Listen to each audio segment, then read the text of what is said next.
নমস্কার, যুক্তি তর্ক সঙ্গে অর্কয় আপনাদের স্বাগত। আপনাদের সঙ্গে আমি অর্কপ্রভ সরকার। দেখুন, আমি প্রথম ৩-৪ দিন আগে একটা প্রতিবেদন করেছিলাম, পশ্চিমবঙ্গের রাজ্যপাল কি বদল হচ্ছেন, কে হতে চলেছেন পশ্চিমবঙ্গের পরবর্তী রাজ্যপাল। তারপর দেখলাম অনেক সংবাদ মাধ্যম এই খবরটা করেছে। আমি সুপ্রিম কোর্টের আইনজীবীদের কাছ থেকে খবর পেয়েছিলাম যে সত্য অবসর নেওয়া, মানে আগাম অবসর নেওয়া সুপ্রিম কোর্টের বিচারপতি বেলা এম ত্রিবেদী হবেন পশ্চিমবঙ্গের পরবর্তী রাজ্যপাল। সিদ্ধান্ত চূড়ান্ত হয়ে গেছে, ঘোষণা হয়ে যাবে। সিভি আনন্দ বোসকে নির্বাচনের আগে কেন্দ্রীয় সরকার কেন সরিয়ে দিচ্ছে, এটার মধ্যেই লুকিয়ে রয়েছে আগামী দিনে পশ্চিমবঙ্গ সম্পর্কে কেন্দ্রের শাসক দলের মনোভাব। সিভি আনন্দ বোস 2021-এর বিধানসভা নির্বাচনের পর যে রাজনৈতিক হিংসা হয়েছিল, তাতে বিজেপির বহু কর্মী তো নিহত হয়েছিলেন। তখন একটা ফ্যাক্ট ফাইন্ডিং টিম এসছিল, সেই টিমে আনন্দ বোস ছিলেন। তারপর জগদীপ ধনখড় যখন উপরাষ্ট্রপতি হলেন, সিভি আনন্দ বোসকে তখন রাজ্যপাল হিসাবে রাজভবনে পাঠানো কেন্দ্রের স্বরাষ্ট্র মন্ত্রক। কিন্তু প্রথম থেকেই তার ভূমিকা সন্দেহজনক। তিনি অ আ ক খ শিখলেন, মাননীয় মুখ্যমন্ত্রীকে দুনিয়ার বড় বড় মনীষীদের সঙ্গে তুলনা করলেন, নিজে বিতর্কে জড়িয়ে পড়লেন, যে বিতর্কে পশ্চিমবঙ্গের কোন রাজ্যপাল অতীতে জড়াননি। একজন জড়িয়েছিলেন, তারপর সেই বিষয়টাকে সর্ট আউট করা হয়।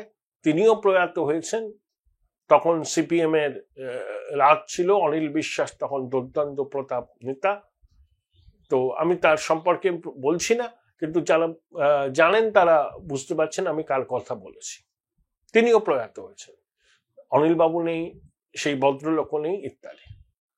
তো তারপর সিভি আনন্দ বোস কালো চশমা পরে মধ্যরাতে পঞ্চায়েত নির্বাচনের সময় মিস্টার এসএসসি বলে আর্তনাদ করলেন, it's time for an action বললেন, রাজভবনে পিস রুম খুললেন, নির্বাচনী সন্ত্রাস কবলিত এলাকায় গেলেন, বড় বড় কথা বললেন, কাজের কাজ কিছু হলো না। উপরন্তু কিছু বিল টিল আটকে রেখে বিতর্ক তৈরি করলেন। রাজ্যের বিশ্ববিদ্যালয়গুলোর উপাচার্য কে হবে তা নিয়ে সংকট তৈরি হলো, এখনো সেই সংকট মেটেনি, সুপ্রিম কোর্টকে হস্তক্ষেপ করতে হয়েছে।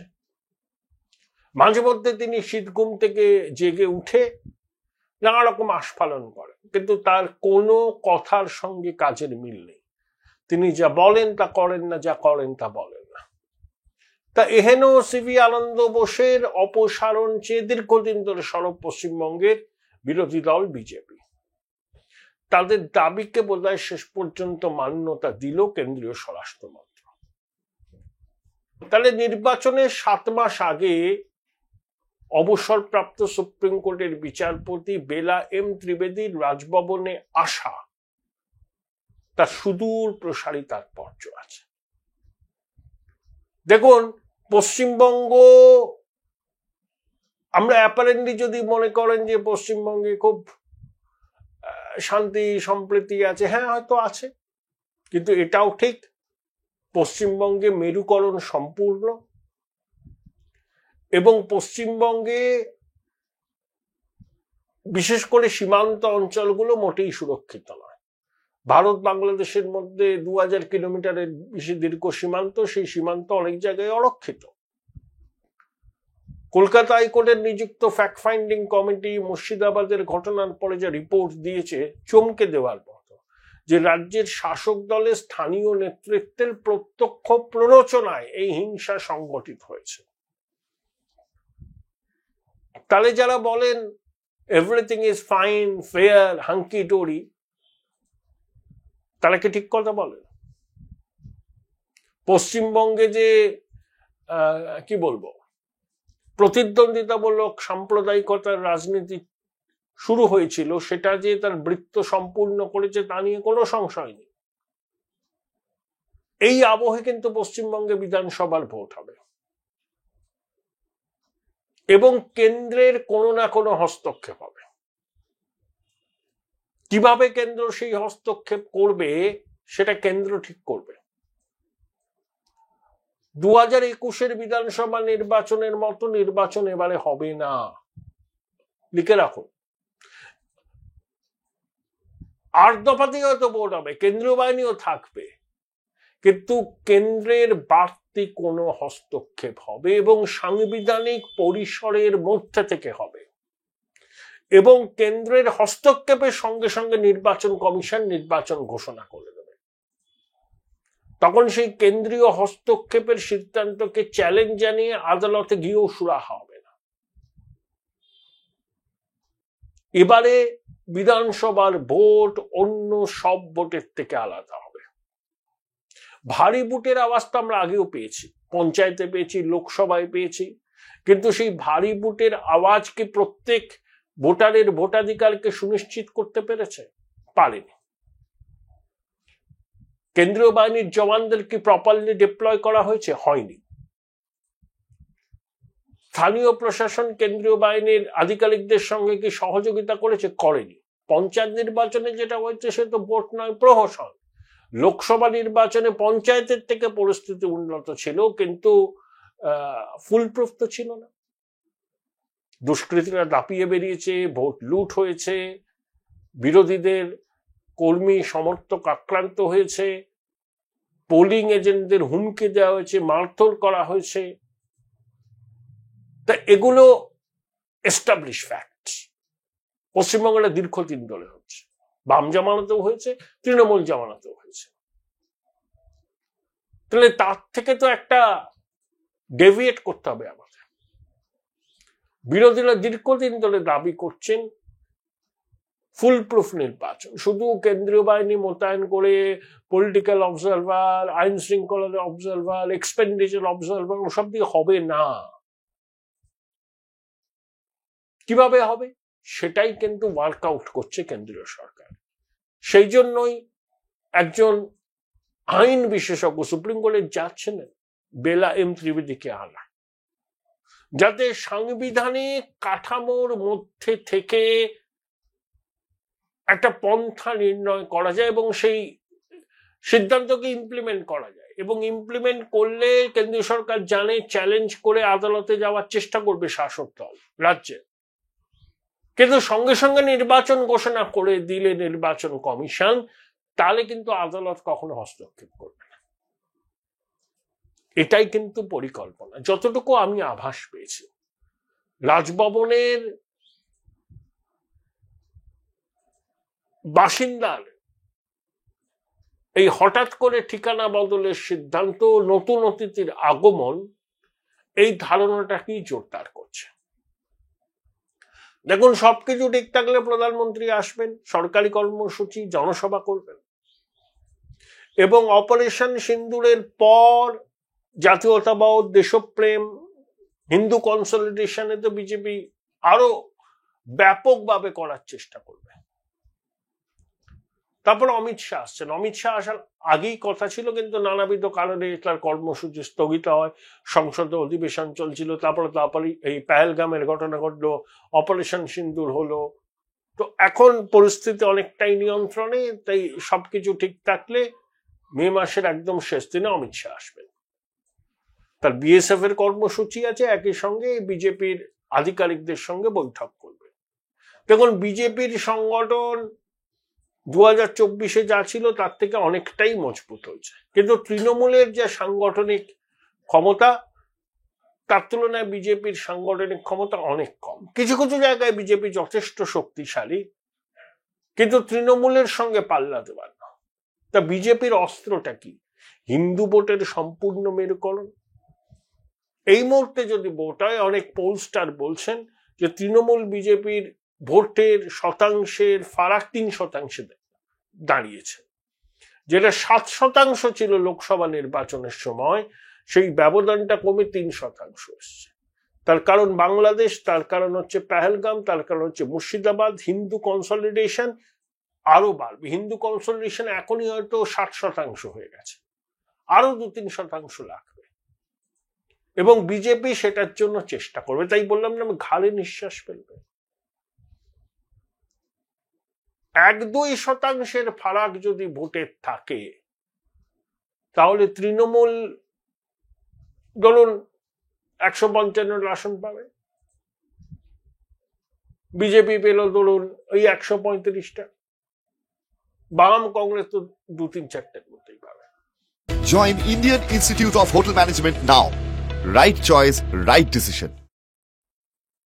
এই মুহূর্তে মানে যদি তৃণমূল আর বিজেপির মধ্যে 2% ফারাক থাকে ভোটে, আর হিন্দু কনসলিডেশন যদি 63-64% হয়, গুজরাটে হয় 61%, তারপরেই পশ্চিমবঙ্গে হিন্দু কনসলিডেশন 55%, তাহলে গুজরাটের হিন্দু কনসলিডেশনকে বিজেপি যদি চাপিয়ে যেতে পারে, তাহলে বাংলায় পদ্ম ফুল ফুটবে। বিজেপি কিন্তু মুসলমান ভোট পাবে না, সেটা তারা বুঝেও গেছে, তার জন্য তাদের কোনো বাড়তি তাগিদ নেই। তারা হিন্দু ভোটকে কনসলিডেট করবে। ঘোষিত মুসলমান প্রার্থী 1-1 থাকতে পারে, না থাকার সম্ভাবনাই বেশি, এবং নরেন্দ্র মোদী তো হিন্দু হৃদয় সম্রাট বলে নিজেকে প্রতিষ্ঠা করেই ফেলেছেন। অমিত শাহ আসবেন, যোগী আদিত্যনাথ আসবেন, অর্থাৎ স্ট্র্যাটেজি কি? এক, কেন্দ্রীয় হস্তক্ষেপ কোনো না কোনো ভাবে রাজ্যে করা নির্বাচনের ঠিক আগে, এবং সঙ্গে সঙ্গে নির্বাচন কমিশন নির্বাচনের দিনক্ষণ ঘোষণা করে দেবে। তাহলে ওই হস্তক্ষেপের সিদ্ধান্তকে চ্যালেঞ্জ করে আদালতে গিয়েও সুরাহা পাবে না রাজ্যের শাসক দল। 1-2, হিন্দু কনসলিডেশনকে গুজরাটের থেকেও বাড়িয়ে নিয়ে যাওয়া। 3, যেখানে যেখানে সাংগঠনিক ফাঁকফোকর আছে যতটা সম্ভব সেই ফাঁকফোকরকে বোঝানো। 4, অপারেশন সিন্দুর সঙ্গে কেন্দ্রের যে বহুবিধ প্রকল্প আছে, সেই প্রকল্পের সুফল কত মানুষ পেয়েছে তার প্রচার।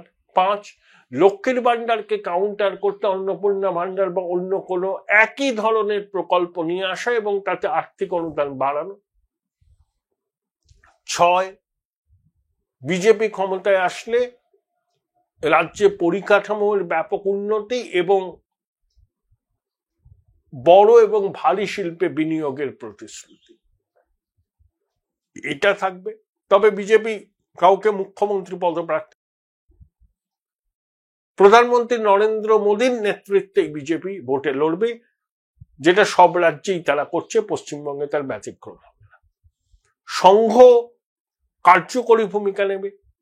21 সালে সংঘকে যেভাবে একটু সরিয়ে রাখা হয়েছিল, এবার হবে না। এখন যা পরিস্থিতি দেখুন, তারপরে তো ওই শিক্ষক অশিক্ষকদের বিষয়টা নির্বাচনের আগে কোন পর্যায়ে যাবে বলা খুব মুশকিল। রাজ্য সরকারের সুরাহা হবে না। সুপ্রিম কোর্ট একের পর এক যে রায় দিচ্ছে, যারা র্যাঙ্ক জাম করে এসছে তারা অবৈধ, ওএমআর শিটের কারচুপি তারা অবৈধ, বসতেই পারবে না পরীক্ষায়। রিভিউ পিটিশন কি হবে সবাই জানে, ওর কোনো ভ্যালিডি নেই, ও লোক দেখানোর জন্য। তারপরে প্রাথমিকের শিক্ষকদের চাকরি নিয়ে আদালতের কি রায় হবে, সেটা শাসক দলকে উদ্বেগে রেখেছে। ডিএ মামলা চূড়ান্ত শুনানি কি হবে, সুখবর নেই কিন্তু। আরে লক্ষ্মীর ভান্ডার দিয়ে বারবার হয় না, ওটা তৃণমূল 2-3টে নির্বাচনে তার সুফল পেয়ে গেছে। এখন ধরুন ইন্টারিম বাজারে 1000 টাকার জায়গায় 1250 বা 1500 টাকা করলো, তা বিজেপি তো বলবেই ভাই আমি 3000 টাকা করে দেবো, আমরা তো অন্য রাজ্যে দিই। এ তো নতুন কিছু নয়, সব রাজ্যেই বিজেপি দিচ্ছে, এখানেও দেবে। আর লক্ষ্মীর ভান্ডারের বরাদ্দ তৃণমূল যদি বাড়াতে চায়, তৃণমূলের সরকার আর্থিক সংস্থানটা করতে হবে। বাড়াতে চাওয়ার ইচ্ছা হলেই সেটা বাড়ানো যায় না। যদি ভোটের অঙ্কে মাথায় রেখে তৃণমূলের সরকার করে, তাহলে অন্যান্য খাত থেকে বিপুল পরিমাণে বরাদ্দ ছাড়তে হবে, এবং 15 বছরের প্রতিষ্ঠান বিরোধিতার হাওয়া মুখে দাঁড়াতে হবে তৃণমূলকে। পিসি ভাইপোর দ্বন্দ্ব নির্বাচনের আগে কি চেহারা নেবে সেটাও প্রশ্ন। দেখুন, পিসি এবং ভাইপোর মধ্যে যে দ্বন্দ্ব আছে এটা অনস্বীকার্য। কখনো তারা কাছাকাছি আসেন, কখনো দূরে সরে যান, কখনো ভাইপো গোসাগরে কিল তুলে রাখেন, আবার নির্বাচন আসলে আইপ্যাক সক্রিয় করার প্রতিশ্রুতি পেলে তিনি আবার নামেন। তিনি কতটা নামবেন, কিভাবে নামবেন, নামার আগে তিনি কোনো শর্ত দেবেন কিনা যে ক্ষমতায় আসলে বলে তাকে উপমুখ্যমন্ত্রী করতে হবে, এসবগুলো কিন্তু নজর রাখার মতো বিষয়। তাই তারপর 15 বছরের প্রতিষ্ঠান বিরোধিতা, এই সবগুলো আসপেক্টকে আপনি যদি কনসিডার করেন, খুব নিরপেক্ষভাবে করুন, আপনি কোন দলের সমর্থক সেটা বিচারের মধ্যে না রেখে এই আসপেক্ট গুলোকে কনসিডার করুন, তাহলে দেখবেন যে কাটে কাটাক্তার হবে। দেখুন, বাম কংগ্রেস তৃণমূল বিরোধী ভোটকে ভাঙার চেষ্টা করবে, কিছু জায়গায় সফল হলেও বাম কংগ্রেসের হিন্দু ভোট তারও একটা যা আছে পড়ে যা আছে তারও একটা বড় অংশ বিজেপিতে শিফট করবে। তাই লড়াইটা একদম তৃণমূল বনাম বিজেপি। এটা ভালো লক্ষণ না খারাপ লক্ষণ, এটা ডিবেটেবল ইস্যু, কিন্তু আমি বাস্তব বললাম। তাহলে বর্তমান যা পরিস্থিতি এবং আগামী 5-6 মাসে ঘটনা প্রবাহ যেভাবে গড়াতে পারে, অন্তত এইটুকু আমার তো মনে হচ্ছে, আপনারা সহমত কিনা যাই না, কে জিতবে কে হারবে পরের কথা, দুটো দলের মধ্যে কাটে কাটাক্তার হবে এবং ফলাফলের মানে জয় পরাজয়ের ব্যবধান খুব স্লেন্ডার হবে এবং ভোট প্রাপ্তির শতাংশের হারে দুটো দল কাছাকাছি থাকবে, মানে ঘাড়ের উপর নিঃশ্বাস ফেলবে।